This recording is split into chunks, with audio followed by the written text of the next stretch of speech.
Chicken தம் பிரியாணி தான் பார்க்க போகிறோம். இதுக்கு ஃபர்ஸ்ட் ஸ்டவ் ஆன் பண்ணிக்கோங்க.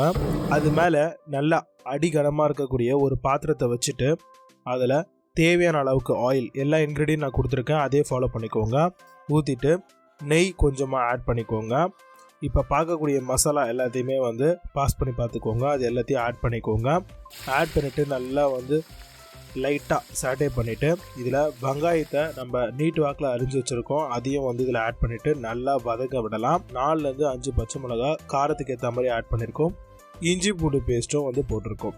இந்த இஞ்சி பூண்டு பேஸ்ட்டு எல்லாமே வெங்காயம் செவக்க வந்ததுக்கு அப்புறம் தான் நம்ம இதை போடணும். போட்டுட்டு நல்லா சாட்டே பண்ணி விடலாம்.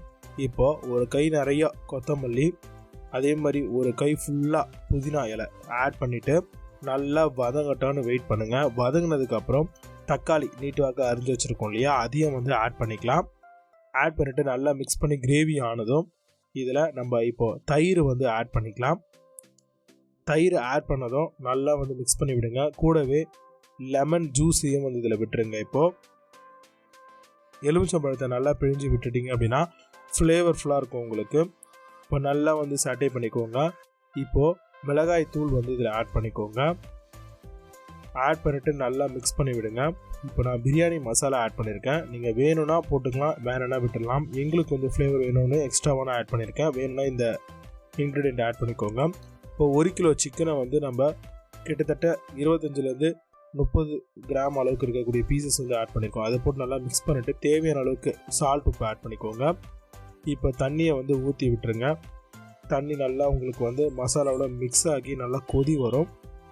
கொதி வரக்கூடிய இந்த தருணத்தில் நம்ம பாஸ்மதி ரைஸை ஊற வச்சுருந்தோம், அது ஃபுல்லாக ஆட் பண்ணிக்கலாம். அரிசி நல்லா ஊறிந்ததுன்னா ரொம்ப சீக்கிரமாக அண்ட் குயிக்காகவே நம்மளுக்கு பிரியாணி பக்காவாக கிடச்சிரும். இப்போ எல்லா அரிசியுமே ஆட் பண்ணிக்கோங்க. தண்ணி ஃபுல்லாக ட்ரைன் பண்ணிவிட்டு ஆட் பண்ணிக்கோங்க. ஏன்னா ஆல்ரெடி நம்ம மெஷர் பண்ணி தண்ணி ஊற்றியாச்சு. இப்போ எல்லாத்தையும் நல்லா மிக்ஸ் பண்ணி விட்டுருங்க. மிக்ஸ் ஆனதும் நல்லா உங்களுக்கு ரைஸில் இருக்கக்கூடிய தண்ணி குறையணும். இந்த டைமில் கொஞ்சமாக புதினா இலையும் கொத்தமல்லியும் மேலே ஆட் பண்ணிக்கோங்க. நல்லா மிக்ஸ் பண்ணி விட்டுருங்க. இப்போ ரைஸ் எல்லாமே உங்கள் கண்ணுக்கு நல்லா தெரியுது இல்லையா. இப்போ நம்ம தம் போட்டுடலாம். இப்போ ஒரு பிளேட் வச்சு அது மேலே ஹாட் வாட்டர் இல்லைன்னா நார்மல் வாட்டர் எது இருக்கோ அந்த டைமுக்கு வச்சுக்கோங்க. இப்போ நீங்கள் பிளேட் ஓப்பன் பண்ணிங்கன்னா உங்களுக்கு நல்லா ரைஸ் தம்மாக இருக்கும். இந்த டைமில் நெய் ஊற்றி நல்லா மேலே பரப்பிட்டு திரும்ப தட்டு மட்டும் போட்டு மூடி வச்சுக்கோங்க. இப்போது தண்ணி ஃபுல்லாக ட்ரைன் ஆகிட்டு உங்களுக்கு பிரியாணி சூப்பராக பலன்னு கிடச்சிரும். இப்போ இதை அழகாக நீங்கள் எடுத்து சர்வ் பண்ணலாம். ரொம்பவே சூப்பரான சிக்கன் தம் பிரியாணி பக்காவாக ரெடி ஆகிடுச்சு. கண்டிப்பாக வீட்டில் ட்ரை பண்ணி பாருங்கள்.